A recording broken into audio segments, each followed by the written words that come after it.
están todos? Soy Diana, 20 años, Test Woman, y hoy vamos a preparar el arroz con coco. Este es un típico plato colombiano de la costa. A mí me lo enseñó a hacer una señora campesina de la costa colombiana de Magangué hace muchos años, y desde ahí me considero una costeña, una cachaca costeñizada prácticamente. Entonces, pues para no hacer solo el arroz con coco, recuerden que muchas personas, sobre todo hacia Bogotá o hacia las zonas frías o incluso en otros países, nos imaginamos que el arroz con coco es con el coco rallado y así el arroz con trocitos de coco, y no es así. Ya es más bien como un arroz con coco que es como con la sustancia del coco, ¿sí? Y va a quedar como un color caramelizado. Y bueno, para no prepararlo solo, lo voy a preparar con un pescado y lo voy a preparar con unas papas casco. ¿Listo? Entonces, hoy para agilizar un poco más el video, traté de tener todo más preparado. Entonces, por acá ya tengo los pescaditos adobados. Recuerden que dentro del judaísmo lo ideal para el pescado es que tenga escama y aleta. Si es un pescado que no tiene ni escama y aleta, no se considera kosher. Y ya lo desvisceré, le quité las escamas. Ya está totalmente limpio, está adobado. Lo adobé con especias y con sal gruesa. Por acá voy a preparar unas papas casco. Entonces simplemente las corté en 4 para que quedaran como la forma triangular. Eso lo voy a hacer al horno, ya les voy a mostrar cómo. Y luego nos vamos a centrar en el arroz con coco. ¿Listo? Para eso vamos a necesitar, digamos, toda la receta desde cero sería coger el coco, licuarlo, separar la parte líquida de la parte sólida, y pues nos tomaría muchísimo más tiempo, y pues tener los cocos y todo eso. Entonces lo más fácil es tener esta leche. Entonces, nuevamente, como les digo, en este caso sería kosher parve, ¿sí? Necesitaríamos azúcar, preferiblemente azúcar morena, y el arroz. En este caso no lo vamos a lavar para que nos quede fácil de hacer la preparación y que quede tipo cucayo, que es una expresión costeña. Vamos a arrancar con el pescado, que es como lo más lento para que quede bien con la sustancia. A mí me encanta prepararlo sudado, va a quedar con menos grasa y no sé, me encanta el pescado sudado. Entonces nada, vamos a usar esta ollita.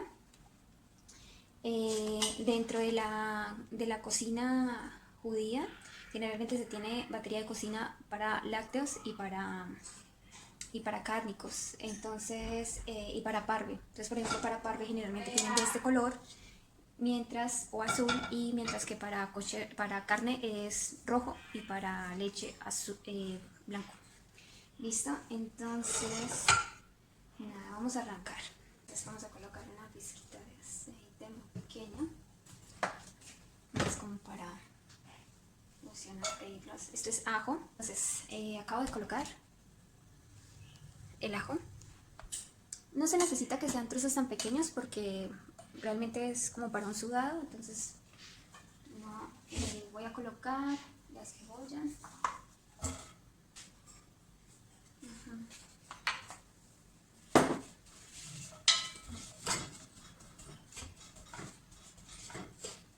Esta cebolla también la dejé grande, no la dejé en rodajas, la dejé como en media luna. Listo, y el tomate. Listo.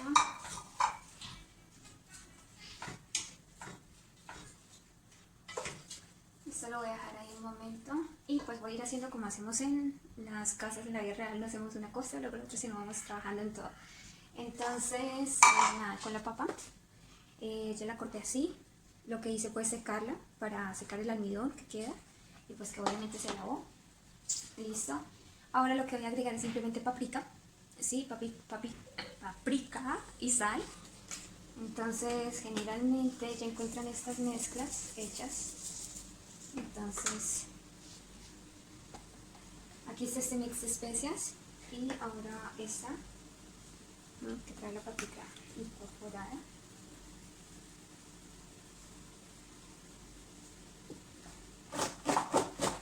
Le agregan aceite antes, entonces digamos que yo estoy súper mal.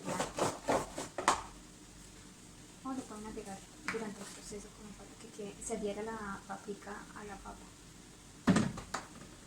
Estas las voy a preparar al horno y simplemente las estoy moviendo así para que vaya mezclando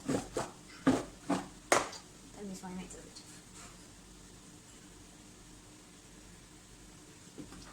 Listo, vean así. Chan, chan.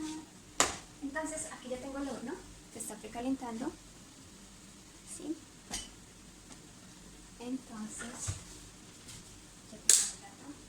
Entonces lo que hago es coger estas y colocarlas distribuidas por la bandeja.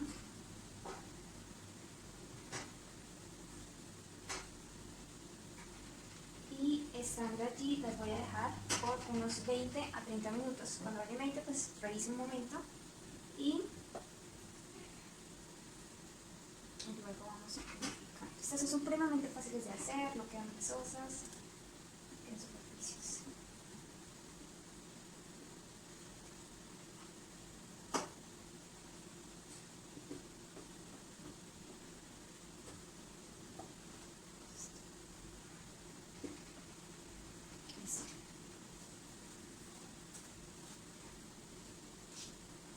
Estas se van a ir haciendo mientras terminamos absolutamente todo lo así. Estas se van al horno entonces.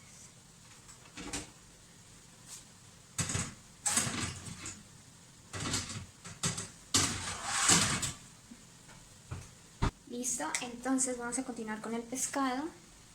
Pues el pescado así. Ya tenemos el guisito ya soltado con esos líquidos, sí. Vemos. Perfecto, ahí está perfecto para colocar el pescadito. Entonces, como les dije, ya tengo acá. Ya lo tengo adobadito. Lo pueden ver. Y nada, lo voy a colocar. Y en el segundo se lo coloco al contrario para que quepan los dos. Perfecto. Colocamos este otro. Perfecto.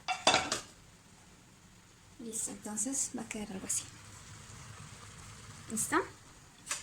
Entonces ahora vamos a agregarle un poco de agua. Yo prefiero manejar agua tibia para así ahorrarme mucho proceso. Entonces nada, voy a agregar y ya continuamos. Ok, entonces como les digo, yo generalmente me gusta cocinar con agua a temperatura alta o tibia para así ahorrarse el proceso, y que muchas veces si agregas el agua fría a algo que ya se está preparando, como que se pasma, como que se atrasa, se daña. Por ejemplo, en el caso del arroz queda como risotto más a cottura. Entonces nada, lo voy a agregar. Esto ahorita más o menos fue casi 1 litro y va a quedar así. Listo, no lo alcanza a tapar, pero pues tampoco es mucho. Y por eso se llama sudado, porque esa agua lo empieza a preparar, lo empieza como a evaporar. Lo vamos a tapar para que sude y por eso se llama sudado. Listo, entonces nada, ya lo dejamos ahí. Y ahora sí nos vamos a centrar en la parte de nuestro video, que es el arroz con coco. Entonces para esto voy a necesitar una ollita. ¿Listo? No voy a usar aceite. Para esto lo que vamos a coger es como no soy chef, no sé cómo explicarles la frase precisa, pero es algo así como para que reduzca la leche de coco con el azúcar. ¿Listo? Entonces lo que vamos a hacer es tomar la parte sólida o la parte que encontramos arriba. Apenas destapas la lata vas a encontrar como esta parte blanca y luego encuentras una parte como líquida. Entonces es esa parte la que vamos a tomar y la vamos a colocar. ¿Listo?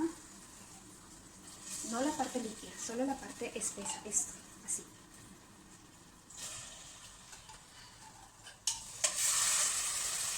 Y como pueden ver en la lata, esta parte que es más líquida, esa la vamos a usar después. La dejamos ahí. La sacamos para luego. Vamos a tomar una segunda lata para tener suficiente. Y vamos a hacer exactamente lo mismo.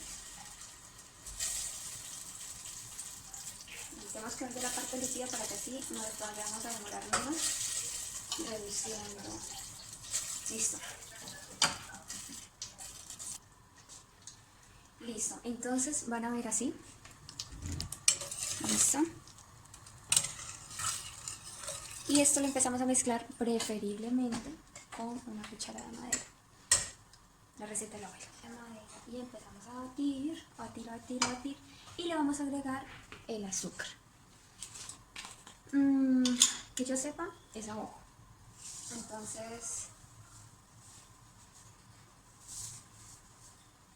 más o menos podríamos intentar agregar de a medio pocillo, medio pocillo. A ver qué tal. Y empezamos a mezclar.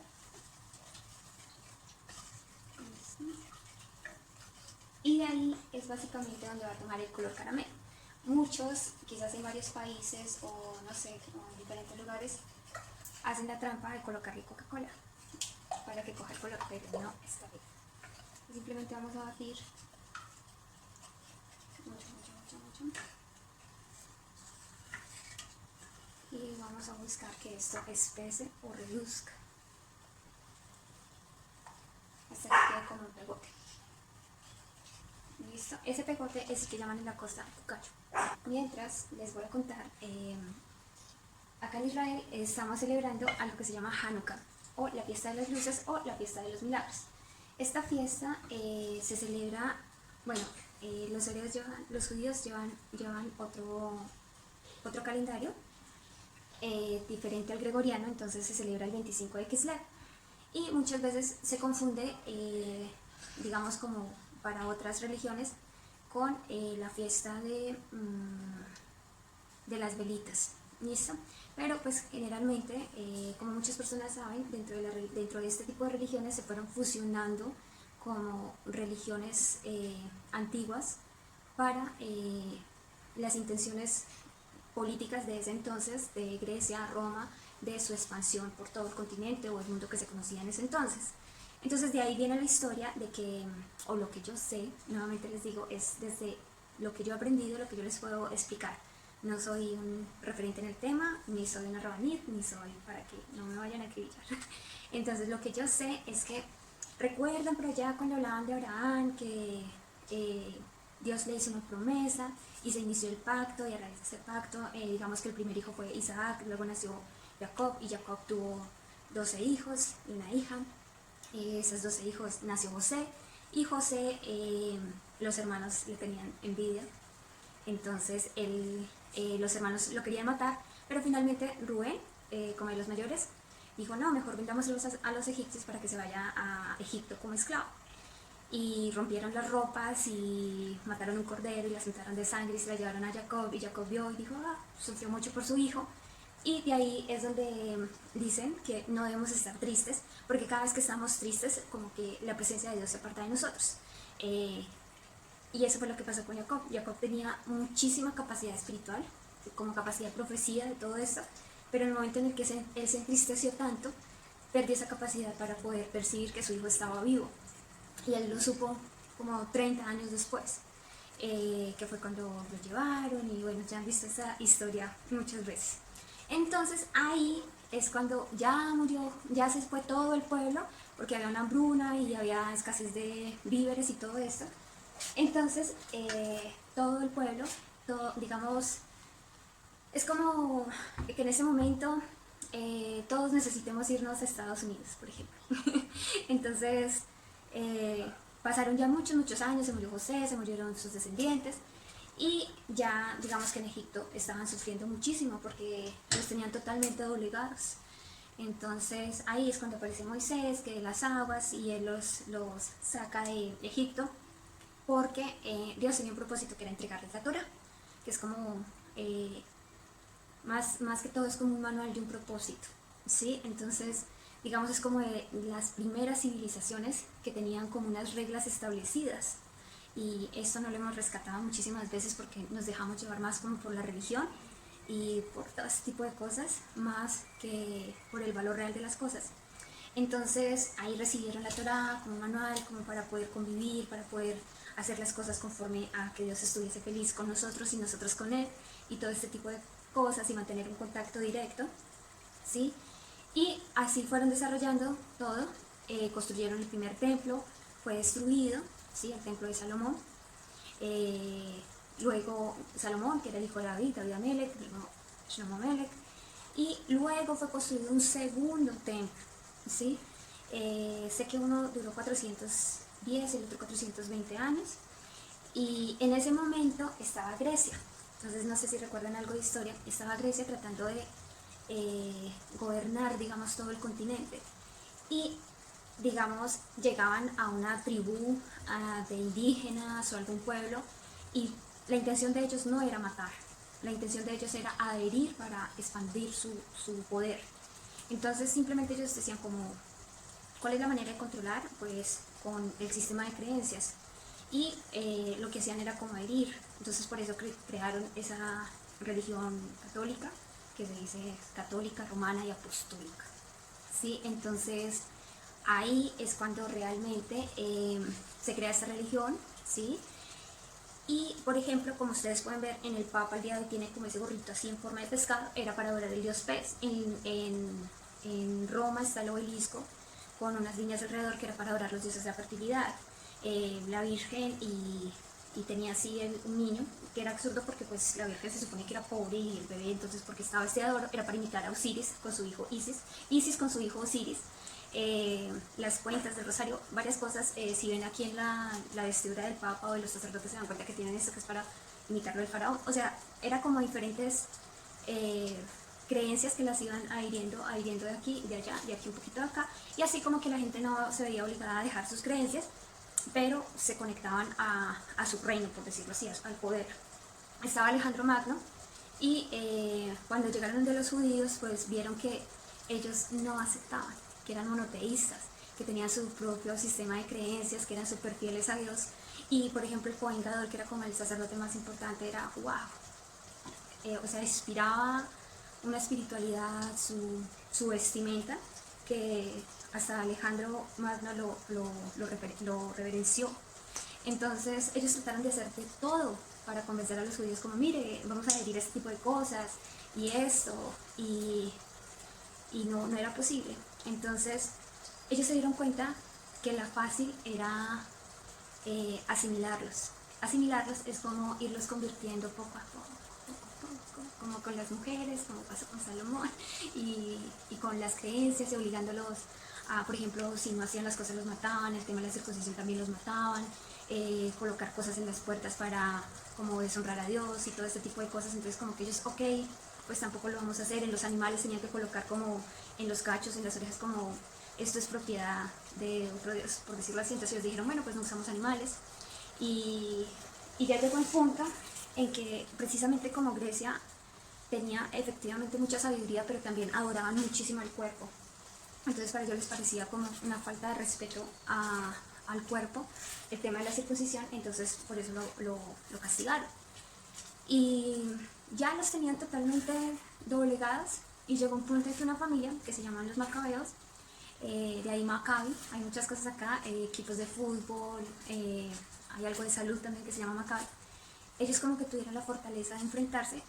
He leído dos versiones, una que simplemente como que llegaron a matarlos, y uno de ellos, uno de los hijos del gran sacerdote, se enfrentó y los acuchilló y dijo no más y nos vamos a enfrentar. Y hay otra que sé que es de Judith, que o sea, ya las habían doblegado tanto que tenían que acostarse primero con comandantes antes de acostarse con sus esposos. Entonces ella se rasgó las vestiduras y los hermanos le dijeron, ¿y qué te pasa? Y ella dijo, pues eso es lo que me estoy sintiendo. Entonces se enfrentaron a raíz de esto. En fin, la cosa es que se enfrentaron por primera vez como por su identidad, y es por primera vez que ganan los pocos contra los muchos. Imagínate, era un continente, era un reino que estaba extendiéndose por todo el continente, y los judíos eran así. Entonces digamos que es como una promesa que hay de Dios, de Hashem. Hashem significa el nombre, para no pronunciar su nombre sagrado, para su pueblo, de que han existido grandes potencias a través del mundo, pero todas estas potencias, no importa por lo grande que hayan sido, siempre terminan desapareciendo y su pueblo prevalece. Entonces nuevamente prevaleció, luego pasaron más cosas, pero básicamente es como esto. Entonces cuando ellos estaban restableciendo todo, había una menorá que han visto lo que llaman el candelabro, y llegaron y solo había un poquito de aceite que apenas alcanzaba para un día, porque ese aceite tenía que ser especial. Y preciso, cuando pasó esto, fueron a colocar y ese aceite duró 8 días. Entonces fue como, wow, ese fue uno de los milagros, por decirlo así. Entonces básicamente es como más, es para que esa luz ilumine la oscuridad espiritual que hay en el mundo. Entonces, digamos, para muchos es difícil ver la parte espiritual de ese tipo de cosas, pero es lo que más me encanta del judaísmo. Entonces, por acá les voy a mostrar algo, no sé si me alcance. Entonces, acá se enciende, este es como un guía, la luz guía con la que se enciende, y este es el día primero, y así se van encendiendo las 8 luces. Estos se llaman como Sultanov, ¿sí? Ahorita les coloco una fotico que tomamos. Y esto se hace, no es porque sea obligación comer esto, sino porque se preparan en aceite. Entonces es para recordar que el milagro fue por el aceite que duró los 8 días. Y ya, esa es como mi forma de contar esta historia, muy, muy bonita, y que de mi parte desearía que volviéramos a tener la fortaleza de los macabeos para volver a crear un milagro de Hanukkah y poder volver a encender lo más importante, que es nuestra alma y nuestra parte espiritual, que generalmente nos centramos en tantas cosas del mundo, en tantas cosas materiales, en tantas cosas mundanas, que se nos olvida que lo más importante es nuestra alma. Y ya, listo. Entonces, nada, ya vemos cómo está. Esto yo le digo ojitos, ¿no ven? Entonces es porque ya está espesada. ¿Ves qué bonito? Entonces lo vamos a dejar más tiempo. ¿Listo? Hasta que se forme como una pasta, como melcochudo, algo así. ¿Se conocen las melcochas o un pegote? Y ahí dejamos por mucho más tiempo. Ya pasaron 20 minutos, vamos a revisar las papas y vamos a echarle un ojito al pescado como va. ¿Listo? Entonces el pescado, vamos a revisarlo primero. Mira qué belleza.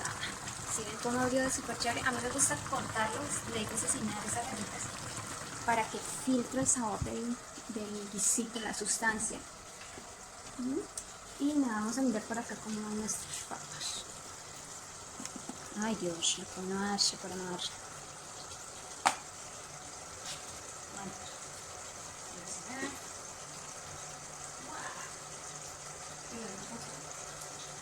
Pues vamos a ver ya. Nos falta un poco y voy a tirarlas así para que queden más tostaditas.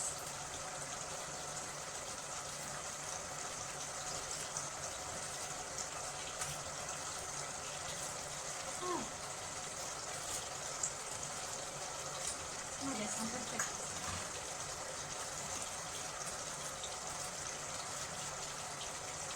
Ya les queda perfecto el cuchillo, el tenedor, entonces ya está. Entonces yo simplemente voy a hacer, a ver, eso,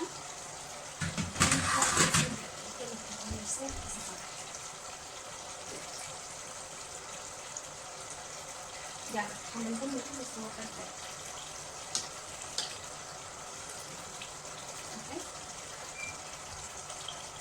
Bueno, ya va espesando un poco más, ya les mostré cómo quedaron mis papas casco. Yum, yum, yum.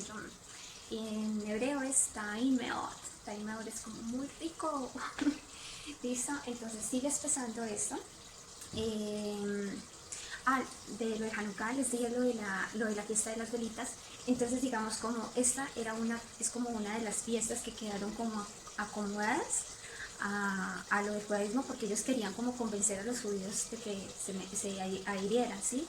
Entonces, como todo, lo cuadraron como el día de las velitas, entonces como el día de la Virgen de la Candelaria, algo así, ¿sí? Entonces, por eso a veces coinciden las fechas, pero realmente ese es el verdadero origen de esta festividad. Y muchos lo alcanzaron a adoptar, se llamaban judíos helenizados, que era algo así como de helenizados, Helena de Troya, helenos, ¿sí? Que era como una división. Entonces, es muy parecido a lo que está pasando hoy en día, que ese es el peor enemigo.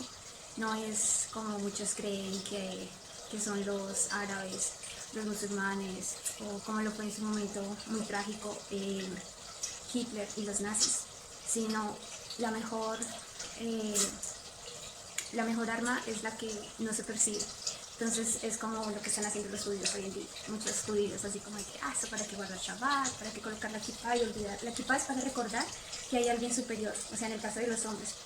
Se coloca la kippah para recordar que hay alguien superior, ¿sí? Y las hilitas que ven por fuera generalmente son las que nací, que es como una línea, que es para recordar los 613 preceptos, o sea, como las leyes, ¿sí me entienden? Como las reglas. Entonces, como que muchos van haciendo como, no, es para qué, y olvidemos esto también, olvidemos esto otro. Y poco a poco sí se van a ir disolviendo por completo. Y ya, entonces sigamos viendo. ¿Sí ven? ¿Sí ven estos como color caramelito que va cogiendo por acá? Eso lo está enfocando súper bien.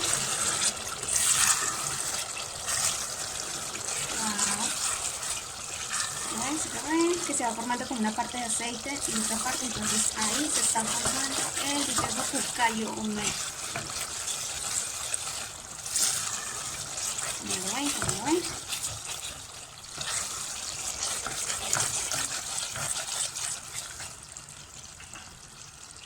Ahí ven perfecto.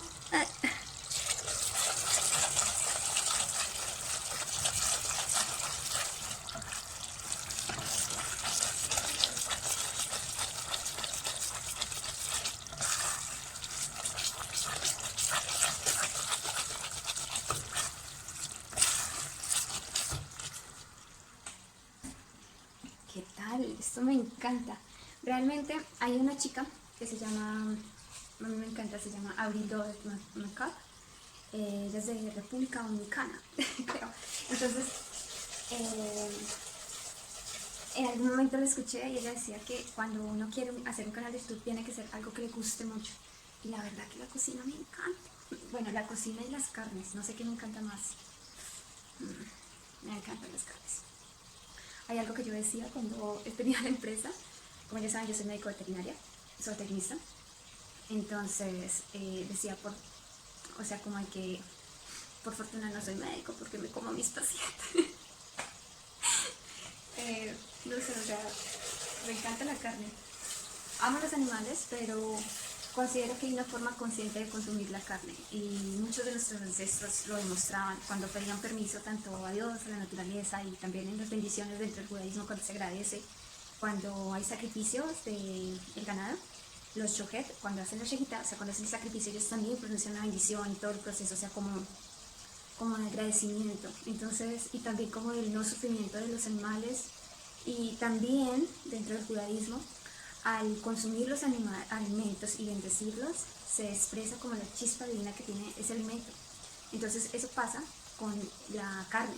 Cuando se consume, cuando la carne es consumida por un judío y pronuncia la bendición, se eleva la chispa divina de esa alma, o de esa expresión que hay en los animales de alma, puede ser. O sea, como de que todo es parte de un todo. De hecho, eso está en los 13 principios de Maimónides, o los 13 principios de fe, donde Dios no es una cosa, o una persona, o un ser, sino es un todo. ¿Me entiendes? Entonces yo creo que les parece como muy hippie esto, pero es muy, muy bonito. Y a veces también como de que, es también para transmitir que a veces hay muchas personas que ven los judíos como de que, los que tienen plata, no van a ser judíos por tener plata. No, hazlo por tu alma. O, no sé, por X o Y razón. O a veces tienen una imaginación de, no sé, o sea, como de ver con amor el judaísmo, ¿sí?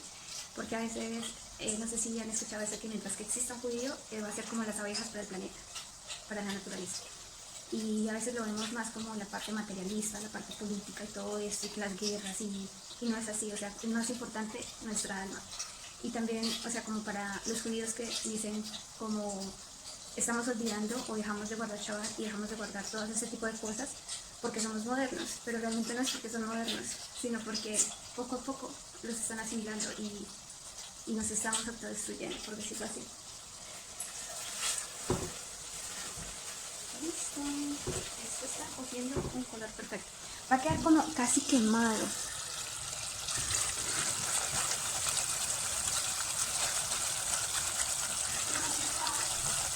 Ahí ven perfecto que va oscureciendo. Va a llegar a un punto en que queda como si prácticamente estuviera quemado y se va a endurecer un poquito. Yo consideraría que en este momento es el momento preciso para colocar el arroz y que se empiece a fusionar. ¿Listo? ¿Se lo ven? Ya está prácticamente seco. Entonces, como voy a colocar un pocillo grande de arroz, yo considero que es el momento perfecto. ¿Listo? Entonces, bueno, lo voy a colocar rápido y voy a tratar de seguir grabando.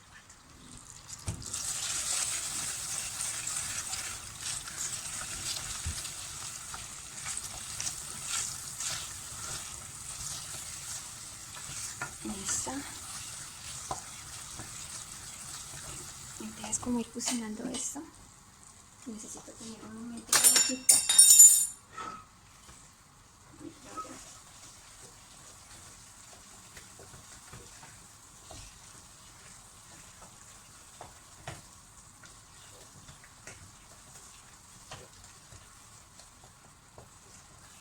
Esto me encanta. Y el pescado huele delicioso, ustedes no se imaginan.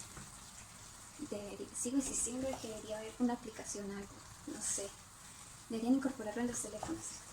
Algo que capture fragancias y sabores y poder compartir. ¡Wow!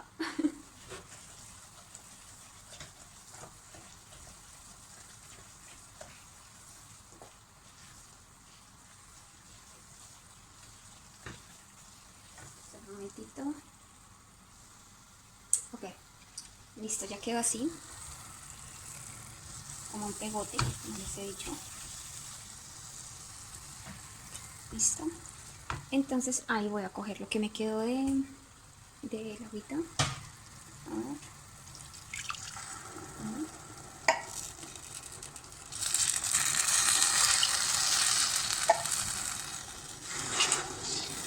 Listo. Y empezamos a mezclar.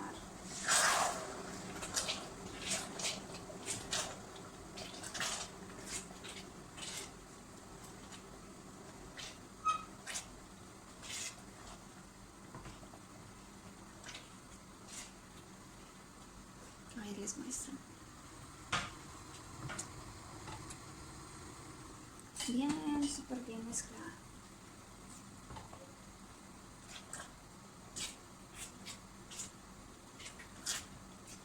Acá se puede agregar sal y vamos a agregar, si les gusta, es opcional, una pizquita de sal. Las uvas pasas. Hay muchas personas que no les gustan las uvas pasas, entonces por eso no las voy a colocar acá como primero, por decirlo así. Y lo voy a agregar en un vasito de agua.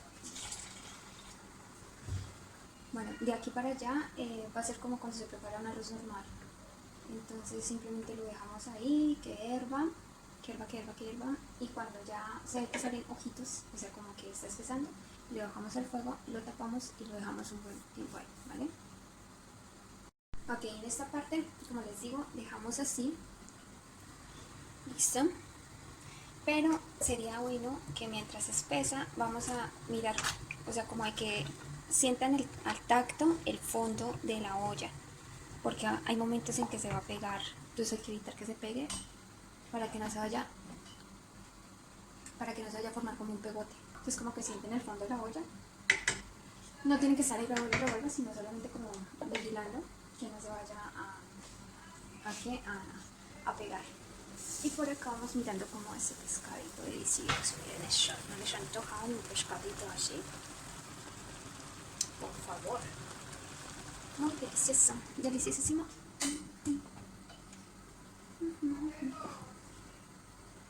Entonces esto un momento y ya seguimos. Yo les muestro cuando sea momento de bajar el fuego y tapar. Ok, entonces este es el momento que les estoy diciendo. Estos son nuevamente los ojitos que les digo que salen. Entonces generalmente yo tengo algo de agua caliente auxiliar. Es como un tic que yo tengo como mío. De que voy mirando la consistencia del arroz. Y si veo que no, está como en el punto, entonces le coloco un poquito de agua, pero agua caliente. Para con eso, si le coloco el agua fría, no se me va a pasmar, no se me va a devolver como si volviéramos a arrancar, sino va a continuar con su cocción pero sin atrasarse. Entonces, pues generalmente yo lo que miro es esto.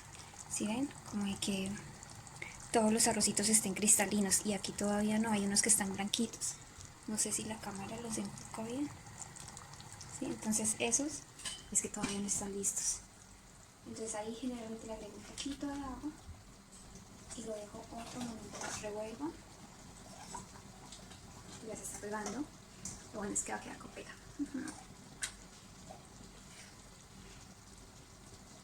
Y lo dejamos otro momento ahí. Ya están más grandes los ojitos. Entonces ahí lo que hago es bajar el fuego y tapar. Entonces, a ver, lo que voy a hacer es bajar el fuego.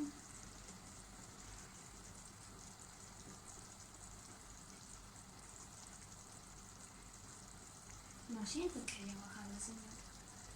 Así, listo, ahí ya bajó. Y lo vamos a tapar y lo dejamos ahí un momento. Listo, colocamos la tapita y lo dejamos. En cocinas hay mujeres que les gusta colocarle un plástico o algo para que haga más. Pero pues generalmente la cocina es de estar ahí vigilando mucho. Al pescadito también le bajé fuego, como para que simplemente se mantenga la temperatura, pero ya está, como lo pueden ver.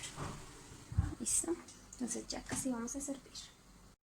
Bueno, mis amores, ya hemos terminado con esto. Tuve que cambiar la olla, no les mostré esa parte, porque necesitaba que fuera antiadherente, ¿sí? Pasa que este arroz, como va con la leche de coco, se produce ese aceite, entonces va a quedar un poco grasosito.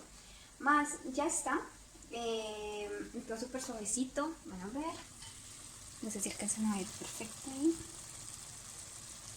Listo, entonces ya está el pescado, ya tenemos las papas, vamos a emplatar y terminamos. Bueno, ya hemos terminado, ya hoy dejamos por acá, lo dejé así, chic, chic. Listo, y nada, aquí está el arrocito, pero que tal nada, y luego me deja hablar, pero me sonó. ¡Tarán! Nada, espero que les guste, que les haya gustado la historia. Cuéntenme qué más les gustaría. Y nada, los quiero mucho y un gran abrazo desde Israel. Bye.